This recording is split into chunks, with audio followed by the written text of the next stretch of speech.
5 തലമുറകളായി നിങ്ങൾക്കൊപ്പം PRS hospital.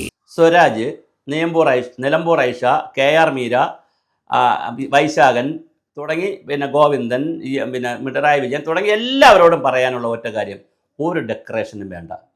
തോറ്റു, ജനങ്ങൾ വോട്ട് ചെയ്തില്ല, തോറ്റു. EMSനോട് പണ്ട് ഇതുപോലെ ഇലക്ഷൻ തോക്കുമ്പോൾ പത്രപ്രവർത്തകർ പോയി ചോദിക്കും. അന്ന് ഈ സോഷ്യൽ മീഡിയയും ചാനലുകളൊന്നുമില്ല, ദൂരദർശൻ പോലും പിന്നെയാണ് വന്നത്. പോയി ചോദിക്കും എന്താണ് സംഭവിച്ചത്. വളരെ കൂളായി പറയും, തോറ്റു, ജനങ്ങൾ വോട്ട് ചെയ്തില്ല, തോറ്റു, അത്രയേ ഉള്ളൂ. അവിടെ നിലമ്പൂരിൽ കുറേ ആളുകൾ വെൽഫെയർ പാർട്ടിയിൽ നിന്നോ അല്ലെങ്കിൽ മുസ്ലിം ജമാഅത്ത് എന്നൊക്കെ പറഞ്ഞോ അല്ലെങ്കിൽ കാന്തപുരം എന്തൊക്കെ പറഞ്ഞ് കുറേ മുസ്ലിം സംഘടനകളും മുസ്ലിം ആളുകളും ഷൗക്കത്ത് അലിക്ക് വോട്ട് ചെയ്തു. ആര്യാടൻ ഷൗക്കത്തിന്, അലിയല്ല, ആര്യാടൻ ഷൗക്കത്തിന് വോട്ട് ചെയ്തു. അപ്പോൾ അതെല്ലാം വിഷമാണ്, അവരെല്ലാം കുഴപ്പക്കാരാണ്, അവർ വർഗീയവാദികളാണ്, അവരെ തല്ലിക്കൊല്ലേണ്ടതാണ്, അവർ വിഷമാണ് കഴിക്കുന്നതെന്നാണ് ഇടതുപക്ഷ ഹാൻഡിലുകളിൽ സഹാക്കൾ തള്ളി മറിക്കുന്നത്. നിലപാടിൻ്റെ രാജകുമാരൻ എന്നൊക്കെയാണ്. നിലപാടിൻ്റെ രാജകുമാര, അവർ പോയി വോട്ട് ചെയ്തത് അവരൊന്ന് മാറി, അവരാ ഇലക്ട്രിക് വോട്ടിംഗ് മെഷീനിലൊന്ന് മാറി സ്വരാജിന് ചെയ്തിരുന്നെങ്കിൽ അവരെ വിഷം ഇറങ്ങിയതായിട്ട് നമുക്ക് പറയാൻ പറ്റുമോ? അവർ വർഗീയവാദികളല്ലാതെ പറയാൻ പറ്റുമോ? അപ്പോൾ അവർ ശുദ്ധവാദികളായോ മതേതരവാദികളായോ? ഒന്നുമല്ലല്ലോ. ആളുകൾ അവർക്ക് അവരുടെ ജമാഅത്തിൽ നിന്ന് അവർ മാറിയോ? പള്ളി കമ്മിറ്റികളിൽ നിന്ന് അവർ മാറിയോ? അവർ വെൽഫെയർ പാർട്ടിയിൽ നിന്ന് രാജിവെച്ചോ? ഒന്നുമല്ല. അവർ PDP നിന്ന് രാജിവെച്ചോ? ഒന്നുമല്ല. ജനാധിപത്യത്തിൽ വോട്ടാണ് പ്രധാനം. അവിടെ വോട്ടെന്ന് പറയുന്നത് തത്വാധിഷ്ഠ നിലപാടെന്നും പറയാൻ ഓരോ രാഷ്ട്രീയ പാർട്ടിക്കും ഇന്ന് കേരളത്തിൽ ഒരു അർഹതയുമില്ല. അവിടെ ജമാഅത്തിൻ്റെ വോട്ട് കൊണ്ടാണ് ജയിച്ചതെന്ന് രാജീവ് ചന്ദ്രശേഖർ പറയുന്നു. അവിടെ കേരള കോൺഗ്രസിനെ നിർത്തി ഒരു പരീക്ഷണം നടത്തിയിട്ടും വിജയിച്ചില്ലല്ലോ എന്ന് കോൺഗ്രസ് പറയുന്നു. സകല ജാതിമത സംഘടനകളെ പിടിച്ചുകൊണ്ടാണ് കോൺഗ്രസ് ജയിച്ചതെന്ന് കമ്മ്യൂണിസ്റ്റ് പാർട്ടി പറയുന്നു.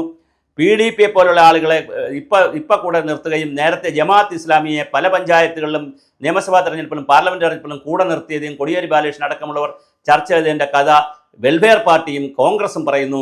ചുരുക്കത്തിൽ ആർക്കും ഈ ശർക്കരക്കുടത്തിൽ കൈയിട്ട ആർക്കും നക്കാതിരുന്നതിൻ്റെ കഥ പറയാൻ ആർക്കുമില്ല എന്നുള്ളതാണ്. അതുകൊണ്ട് തന്നെയാണ് ഞാൻ പറഞ്ഞത്, ഒരു ഡെക്കറേഷൻ്റെ ആവശ്യമില്ല, ഒരു ന്യായീകരണത്തിൻ്റെ ആവശ്യമില്ല. ജനങ്ങൾക്കിതറിയാം. അവർ വോട്ട് ചെയ്തു, ജയിച്ചു. വളരെ സിമ്പിളാണ്. അൻവറിൻ്റെ ശക്തി അവിടെ കാണിച്ചു. അല്ലാത്തത് ജയിക്കാനുള്ളവർ ജയിച്ചു. ഇത് മാത്രം നമ്മൾ മനസ്സിലാക്കുക. അതിനപ്പുറമുള്ള യാതൊരു വിശകലനത്തിനും ഒരു കാര്യമില്ല. കാരണം ജനങ്ങൾ ഈ പറഞ്ഞ പോലെ എല്ലാവരും ഒന്നിച്ച് നിൽക്കുകയല്ല, സർക്കാർ നമ്മുടെ അട്ടിയിട്ടതുപോലെ നിൽക്കുകയല്ല ഒരു പാർട്ടിയിലേക്ക് മാത്രമായി. അവർ മാറും, അവർ ചിന്തിക്കും. കൊച്ചു കാര്യങ്ങൾ പോലും അവരെ സ്വാധീനിക്കും.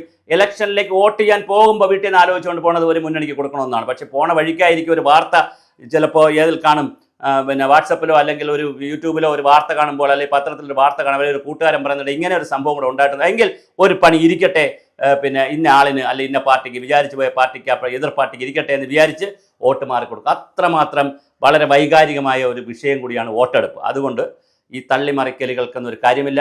ന്യായാന്യായങ്ങൾക്കപ്പുറമുള്ള വിശകലനം നടത്തുക, എല്ലാവരും ജനങ്ങളിലേക്ക് പോവുക, അങ്ങനെ ജനങ്ങളെ കൂടെ നിർത്താൻ നോക്കുക. ആളുകളെ പിന്തിരിപ്പിച്ച് വർഗീയവാദി, അങ്ങനത്തെ വാദി, മതേതരവാദി എന്നൊക്കെ പറഞ്ഞ് തർക്കമുണ്ടാക്കി, കൺഫ്യൂഷൻ ഉണ്ടാക്കി കലക്കവെള്ളത്തിൽ മീൻ പിടിക്കുന്ന പരിപാടി മതിയാക്കുക. ജനങ്ങൾ വിശുദ്ധരാണ്, പാവങ്ങളാണ്. അവർ ചിലപ്പോൾ മതത്തിൽ വിശ്വസിക്കും, ചിലപ്പോൾ ജാതിയിൽ വിശ്വസിക്കും, ചിലപ്പോൾ രാഷ്ട്രീയ പാർട്ടികൾ വിശ്വസിക്കും. പാർട്ടികൾ അങ്ങോട്ടും ഇങ്ങോട്ടും മാറും. ഇന്നലെ CPIയുടെ ഒരു നേതാവ് ബെറ്റ് വെച്ച് ലീഗിലേക്ക് പോയില്ലേ, ആര്യാടൻ ഷൗക്കത്ത് ജയിച്ചാൽ ലീഗിൽ പോകുമെന്ന് പറഞ്ഞ് പോയി പ്രവർത്തിച്ചില്ലേ.